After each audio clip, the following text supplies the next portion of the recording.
Welcome to Trendy Flix, your ultimate destination for the latest in movies, TV shows, and streaming trends. Subscribe now and stay ahead of the entertainment curve. UConn grad Stewart, Sabrina Ionescu found ways to win when shots weren't falling. Brianna Stewart has been doing this long enough to know there are some nights the shots just aren't going to fall. The best players find other ways to contribute.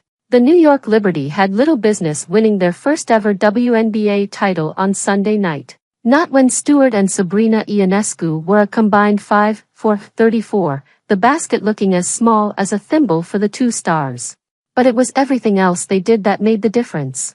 Ionescu had 8 assists, 2 of which were on Yara Sabali buckets in the third quarter that gave New York its first lead of the game. Stewart had a game-high 15 rebounds, 4 assists and 3 blocks. She also had a steal with less than a minute left in OT and New York clinging to a 3-point lead. "I came in with a game plan of, it doesn't matter," Stewart said after the game. "I want to play defense. I want to rebound. I want to do the little things, and I'll continue to be aggressive and shoot my shots. But if they are not falling, they are not falling. I'm not going to let that affect the way I do things." Stewart did go 5 of 8 from the foul line, including 2 makes with 5 seconds left in regulation that forced overtime, and 2 more with 10 seconds left in OT that sealed New York's 67-62 win. "Before I made the free throws, in regulation, I missed 2 free throws. I was like, no, I can't do this again, I can't," Stewart said. Assistant coach Olaf Lang, and I have talked about being a python, where it's like you know your moment when to strike. At that moment, I was just thinking about being a python. Whatever works. Whatever it takes to get the job done. Every player wants to win a title, but this one was deeply personal for both Ionescu and Stewart. Ionescu was the rock star of college basketball in the spring of 2020, leading Oregon to the top of the rankings and, she hoped, a national title. Then the COVID pandemic struck. There was no title. No NCAA tournament, even. Stewart already has titles. For when she was in college at UConn and 2 when she played with the Seattle Storm. But she's a New York kid.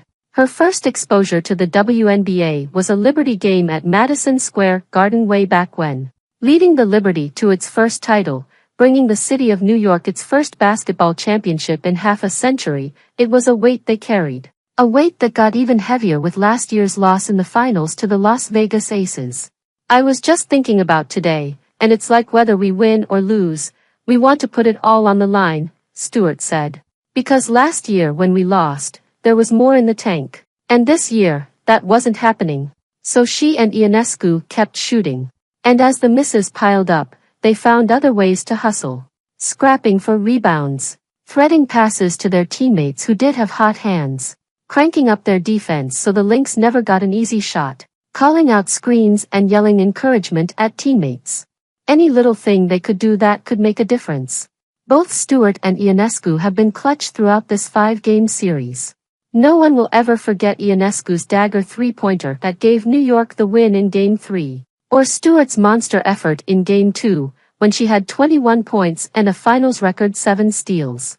But their performances Sunday night were no less impressive. With the go-to parts of their games not working, they could either accept it as a bad night to have a bad night or they could figure out a workaround. "I'm really proud of how resilient we were," Ionescu said. "Good players win championships. Great players earn them.